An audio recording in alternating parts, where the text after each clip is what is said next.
Russia is the largest country on Earth. It covers 11 time zones, spans 2 continents, and borders 14 different countries. No nation in history has ever controlled this much land.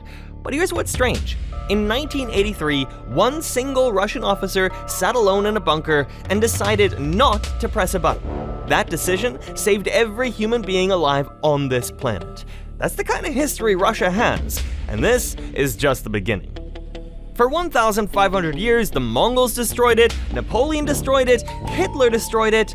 All 3 of them lost. And every single time, Russia came back bigger and scarier than before. Russia's greatest weapon was never its army. It was something no enemy ever saw coming. Let's start at the very beginning.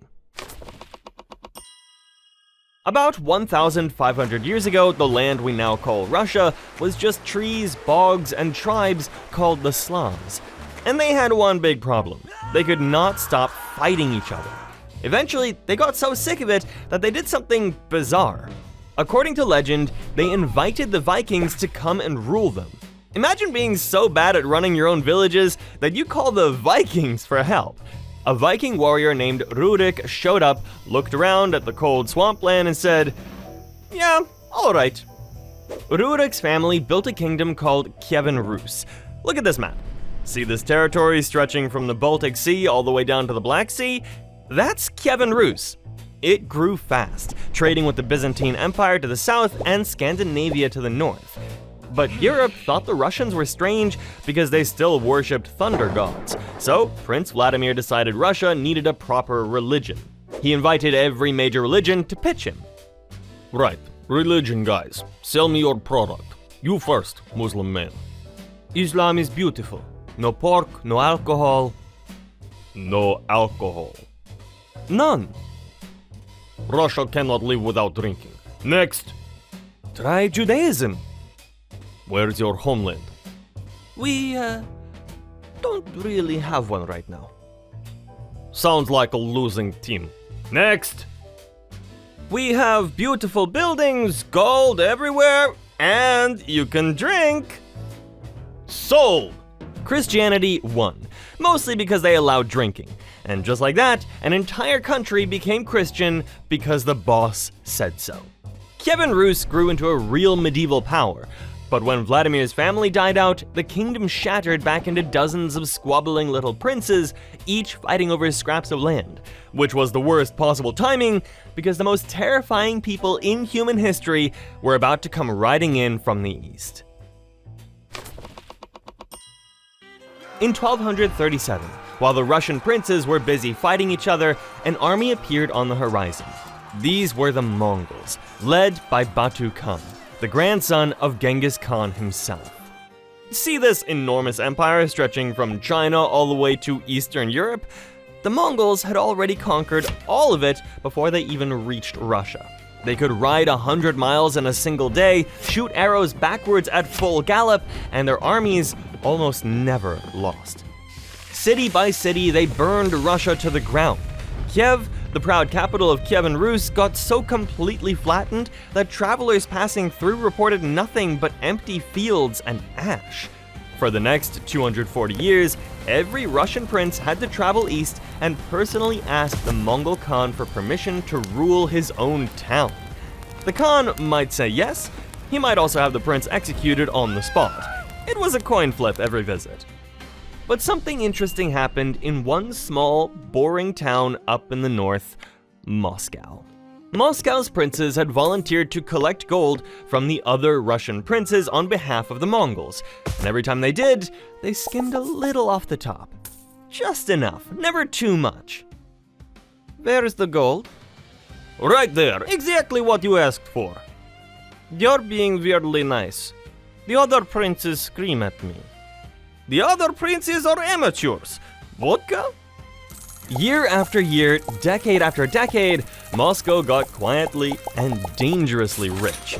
By 1480, the Mongol Empire was falling apart, so Moscow's prince, Ivan III, decided he was officially done paying. The two armies lined up on opposite sides of a river. Both sides stared at each other for weeks. Then the Mongol commander looked at the snow, turned his horse around, and rode home. That was it. 240 years of Mongol occupation ended without a single battle. Ivan III walked back to Moscow and decided the title Prince was beneath him.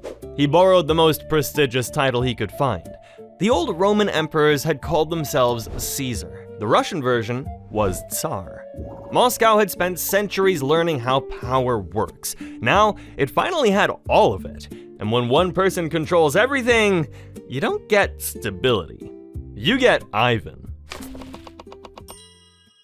In 1547, Ivan III's grandson became the first officially crowned Tsar of all Russia. His name was Ivan IV. He was 16 years old, sharp, ambitious, and surprisingly good at his job. He built schools, wrote laws, and won wars against the leftover Mongol kingdoms to the east. Look at this map. See this territory expanding southward and eastward? That's Ivan, adding land fast. And then his beloved wife Anastasia died. Ivan was convinced his own nobles had poisoned her, and what came next was utterly insane. Ivan invented a brand new secret police force called the Oprichnina. They rode around the country dressed entirely in black, on black horses, with severed dog heads tied to their saddles. Their job was simple: kill anyone Ivan didn't like. So they did. They killed nobles, merchants, and on a bad day, wiped out entire towns. The people of Russia gave Ivan a new nickname: Grozny. English translates it as the Terrible, but it more accurately means the one you should definitely not make angry. Honestly, I think terrible is being kinda generous. New rule: we can't look Ivan in the eye anymore. Since when? Since this morning. Last guy who looked at him got thrown out the window. I miss when he was just a regular murderer. Ivan's worst moment came inside his own family. In a furious argument with his oldest son, Ivan grabbed his royal staff and hit him in the head with it. His son died a few days later. Russia's future Tsar, killed by his own father in a tantrum. Ivan eventually died, broken and miserable. His remaining son was so weak he died with no children of his own. Russia suddenly had no Tsar. What happened next was so bad that the Russians literally named it the Time of Troubles. Famine, plague, and civil war tore the country apart. Poland invaded and put their own man on the throne. 3 different random guys showed up claiming to be Ivan's dead son come back to life. 2 of them somehow became Tsar anyway. After 15 years of pure chaos, the exhausted Russian nobles grabbed a quiet 16-year-old boy named Mikhail Romanov and made him Tsar just to make the madness stop. His family, the Romanovs, would sit on the Russian throne for the next 300 years. But the Russia they inherited wouldn't stay the same for long. By the late 1600s, Europe had completely transformed. Other countries had massive ocean-going ships, gunpowder cannons, real science, and fancy palaces. Russia, meanwhile, still had beards and serfs. Serfs were peasants who basically belonged to the local landowner like furniture. Look at this map. While European empires were spreading across the entire globe, Russia was sitting completely still. Russia was stuck about 200 years behind everyone else. Until Peter. Peter was born in 1672, and from the very beginning, he was different. By the time he was an adult, he stood 6 feet 8 inches tall. In an era where the average European man was about 5 feet tall, Peter towered over everyone like a giant. He also had a borderline insane obsession with ships, science, and working with his own hands. And when he became Tsar at 25, he did something no Russian ruler had ever done. He left Russia. He went on a tour across Europe in disguise, wearing regular workman's clothes and a fake name.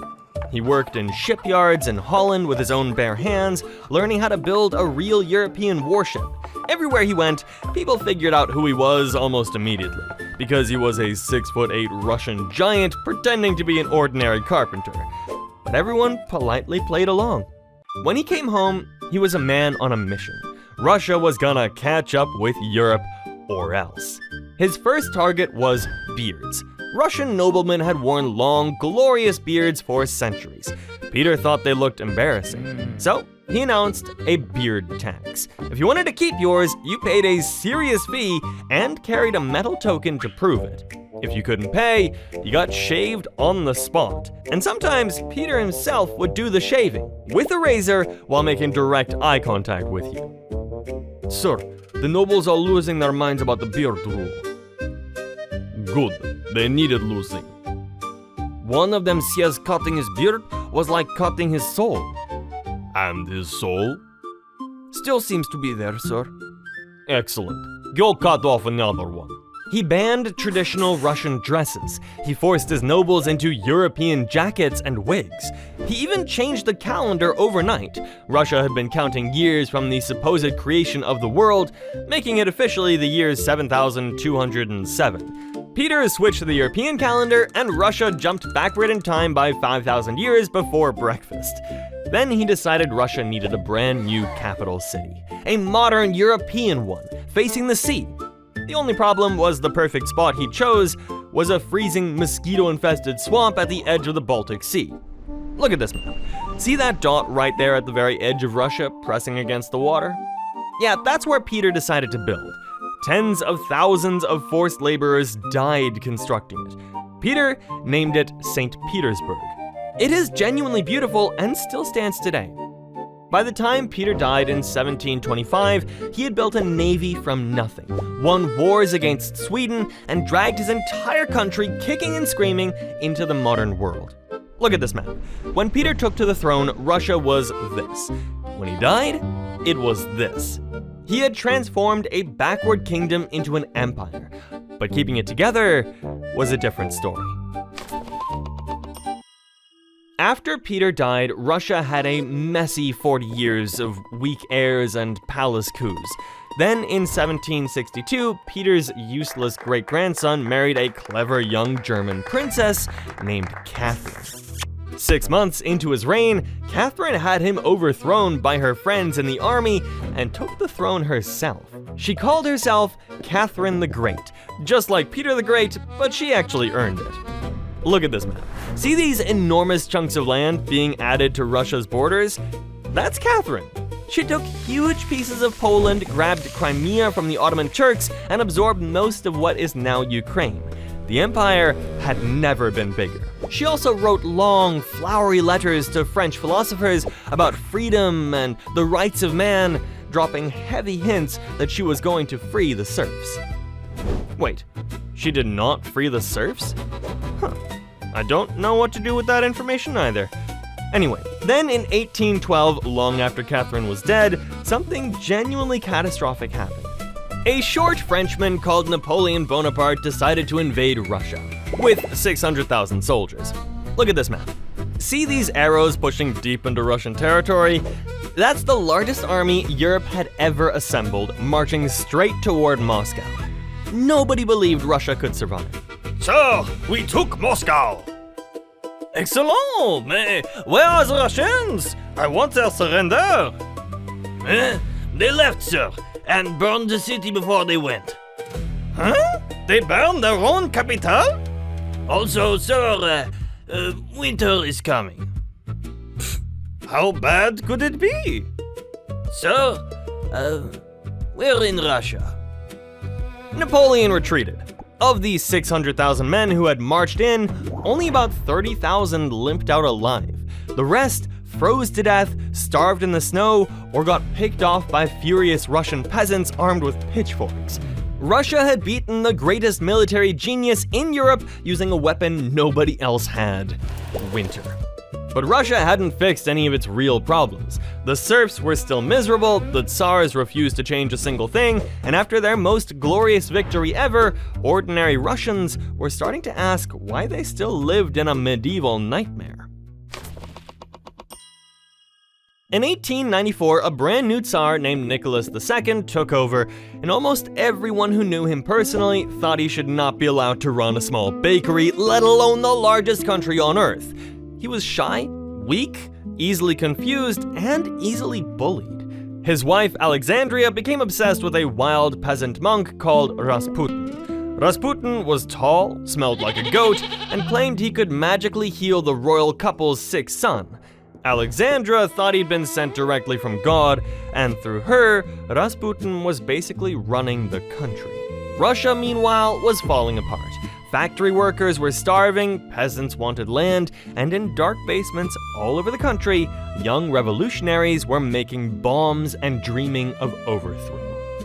In 1914, Nicholas made the single worst decision any Russian ruler had ever made.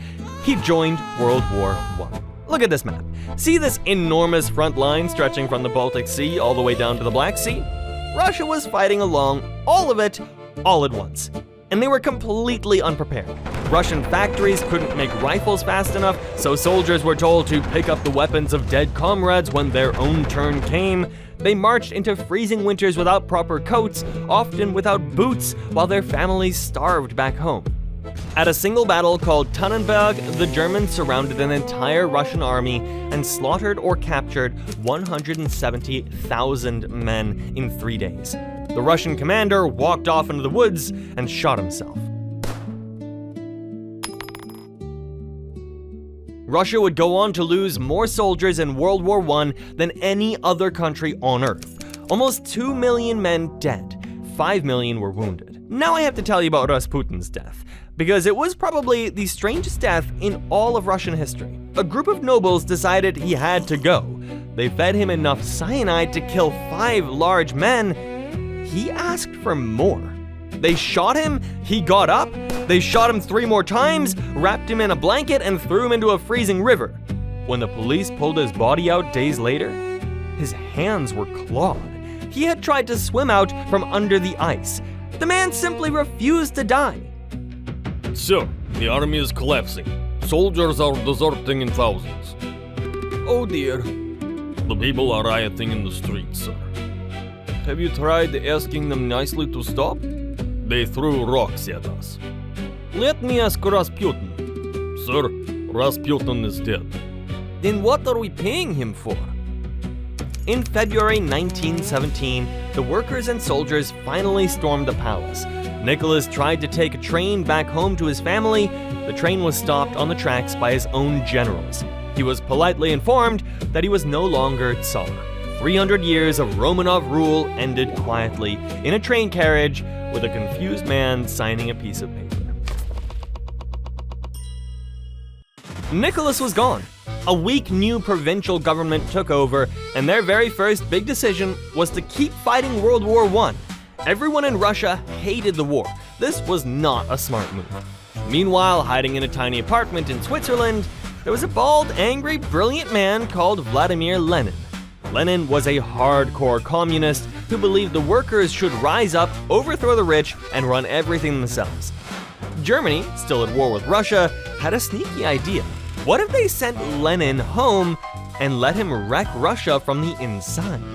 So, they put Lenin on a sealed train and shipped him across Europe like a human bomb. It worked even better than they had hoped. Lenin's party, the Bolsheviks, had 3 simple promises: peace, land, bread. End the war, hand out land to the peasants, put food on every table. In a country that was starving, freezing, and exhausted, that was the most attractive sales pitch anyone had ever heard. Should we wait for an election? No. Should we make a plan? We just take over. The government is weak. Nobody will stop us. Huh? Fair. In October 1917, the Bolsheviks walked into the government building in Petrograd to take over. The guards barely fought back. Some just put down their rifles and went home. The most powerful communist revolution in history basically started with a small group of angry men walking through an unlocked door. A brutal civil war followed. The communist Reds against the anti-communist Whites. Look at this map. See these different colored territories pulling Russia in every direction? At one point, 14 foreign countries, including Britain, France, and America, all sent troops into Russia to try and stop the Bolsheviks. It didn't work. The Bolsheviks also took care of one last loose end. They took Nicholas, his wife Alexandra, and all 5 of their children down into a basement and shot every last one of them. Just to be sure. 5 years later, the Reds won. A brand new country was born, the Soviet Union, the USSR. Look at this map. See this enormous red landmass covering 1/6 of the entire planet? That is the country Lenin built. Lenin died of a stroke in 1924, and a quiet, paranoid little Georgian man called Joseph Stalin was about to take over absolutely everything. Stalin was short, paranoid, and had the emotional range of a damp rock. Lenin himself, on his deathbed, had specifically warned the other communists not to let Stalin take over. They didn't listen. Big mistake. By 1929, Stalin had outplayed every rival and become the absolute dictator of the Soviet Union. Look at this map. See this entire landmass from Eastern Europe to the Pacific Ocean? One man controlled all of it. He launched two enormous projects at once. First, he forced every farmer in Russia and Ukraine off their land and onto giant government-run farms. Anyone who resisted got shot or shipped to labor camps in Siberia. The new farms were a disaster and millions starved to death, especially in Ukraine. Stalin did not care. Second, he built factories everywhere, as fast as possible, no matter how many workers died doing it. Then, in the late 1930s, Stalin got it into his head that everyone around him was plotting against him. His solution was simple. He killed everyone he was suspicious of: his top generals, his most brilliant scientists, and many of his closest friends. By 1941, he had murdered so many of his own military commanders that when Hitler suddenly invaded with 3 million Nazi soldiers, Russia had almost no experienced officers left to fight back. Look at this map. See these arrows pushing deep into Soviet territory from the west? That is Operation Barbarossa, the largest land invasion in human history. The Germans pushed so fast that within months they had surrounded the city of Leningrad and would keep it under siege for 900 days. Inside, civilians ate wallpaper paste and leather belts just to survive. Nearly 1 million people starved to death in that one city alone. The German army pushed all the way to the gates of Moscow itself, and then, of course, winter arrived. Mein Führer, the Russians are not giving up. They will! It is -40 degrees. Our tank engines have stopped working. Then fight in the cold! Sir, our men's eyeballs are freezing. Try harder! The Russians, used to this kind of cold, pushed the Germans back from Moscow. Just like Napoleon 130 years earlier, Hitler had made the same catastrophic mistake. The fighting in the east became the bloodiest place on earth. At a single battle in the city of Stalingrad, 2 million people died. In one battle. Then, in 1943, came the largest tank battle ever fought, at a place called Kursk. Look at this map. 6,000 tanks smashed into each other across this stretch of Russian countryside. The Germans lost, and after Kursk, they would never go on the offensive in the east again. Slowly and painfully, the Red Army crushed the Germans and pushed them all the way back to Berlin. And here's something most people don't know. 4 out of every 5 German soldiers killed in the entire Second World War died fighting the Soviets. The famous beaches of Normandy got the movies. Russia did the heavy lifting. The Soviet Union lost 27 million people in that war. 27 million. But Stalin's country came out of it as one of the most powerful nations on Earth, controlling half of Europe, holding the atomic bomb, and staring across the world at a brand new enemy: America. For 45 years after the war, the USSR and America stared at each other across the world with thousands of nuclear weapons pointed at each other's cities. This was called the Cold War. Now look at this map. See the world divided into 2 colors? Every country on Earth had to pick a side. It was extremely uncomfortable. Twice during those decades, the world came within hours of nuclear annihilation. The Cuban Missile Crisis in 1962 brought both sides within 13 days from total nuclear war. And in 1983, a Soviet officer named Stanislav Petrov was alone in a bunker when his computer flashed that America had launched 5 nuclear missiles at the USSR. Protocol said fire back immediately. Petrov decided to wait, going on a hunch that it was probably a glitch. He was right. On that single night, the entire planet was saved by one man's gut feeling. Stalin died in 1953. The Soviet leaders who came after him were less murderous, but the country was quietly rotting. From the outside, the USSR looked huge and terrifying. From the inside, it was empty shops, broken factories, and people waiting in line for hours just to buy a single loaf of bread.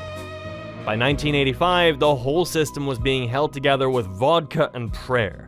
A new leader called Mikhail Gorbachev took over and tried to save it all with two big ideas: open the country and reform the economy. It went badly. Sir, we let people talk freely. Now they're saying things. Good things? No, sir. They're saying the whole government is a disaster. Also, Poland just left, and East Germany, and Hungary. Sir, the entire Soviet Union is breaking apart. That wasn't supposed to happen. Look at this map. See this enormous red landmass that had dominated half the planet for 45 years? Watch it shatter into 15 separate countries almost overnight. In the end, the Soviet Union didn't go down with a war or a coup or any kind of dramatic last stand. On December 25th, 1991, the Soviet flag came down from the Kremlin for the very last time. The Russian tricolor went up in its place.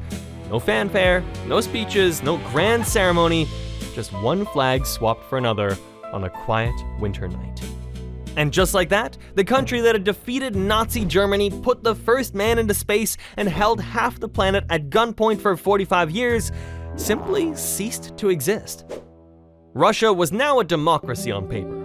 The 1990s were total chaos. The economy collapsed, gangsters ran the streets, and old communists sold the country off to their friends for pennies on the dollar. Then, in 1999, a quiet former KGB agent called Vladimir Putin became president. He locked down the media, the courts, and his political rivals. Look at this map. In 2014, he annexed Crimea. By 2022, he had launched a full-scale invasion of Ukraine. And he's still sitting in the Kremlin right now. And that is Russia.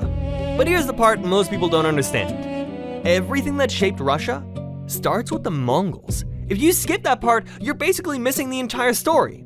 Click here. This story gets insane. And I'll catch you next time.